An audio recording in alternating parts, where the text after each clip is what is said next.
Bonjour à tous, Bruno Loret, je travaille sur le site Téléperformance de Lyon.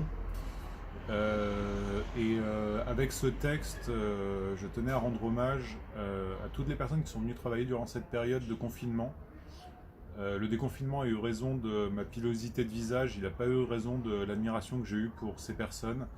Et par ce texte, j'essaie de leur rendre hommage pour ce qu'ils ont fait, leur présence, leur courage parfois, leur sérieux, leur travail durant tout ce temps.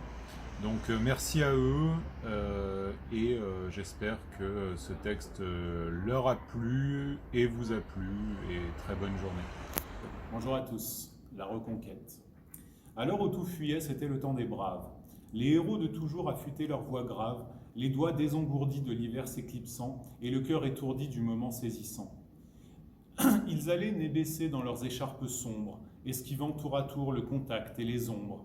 Les trajets paraissaient chaque jour plus rapides, traversant les hameaux ou les avenues vides, les gares désertées ou les rues mortes, mais nul n'aurait désiré le revivre jamais. Chaque route pavée vidée de sa substance leur rappelait pourtant quelle était l'importance de cet acte commun qu'ils pratiquaient sans cesse, de ce noble métier qui portait la promesse de décrocher toujours le combiné qui sonne. Toutefois, même au chaud, c'est l'âme qui frissonne.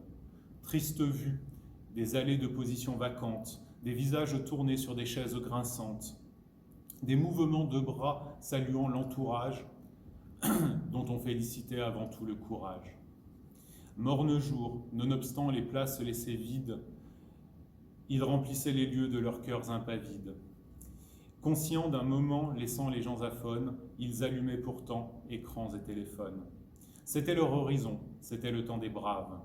Chaque appel arrivant ne connaissait plus d'entrave. Ils souriaient autant que l'affichaient les masques, les oreilles collées sous le mou de leur casque. Ils écoutaient sans fin toutes les doléances, qu'on leur partage un drame ou râle des créances. Ils aidaient, rassuraient, encaissaient sans un bruit, sans espérer un jour en récolter le fruit. Et ils continuaient le travail de la veille, la journée devant être à tout autre pareil. Qu'importe le dehors, qu'importe le contexte, ils mêlaient tendrement l'empathie à leur texte. Ils aidaient, ils étaient sans qu'il soit possible, devenant tour à tour le héros ou la cible, le premier des remparts ou la dernière digue.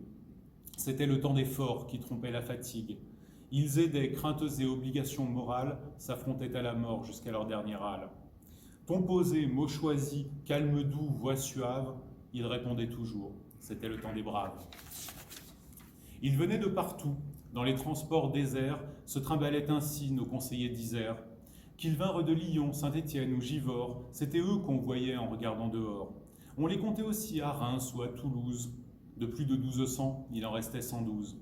C'était le noyau dur, la garde, les grognards, râleurs, taiseux, distants, ou le verbe, ou géniards, présents depuis longtemps sur toutes les campagnes, ou nouveaux arrivants venus de leur campagne.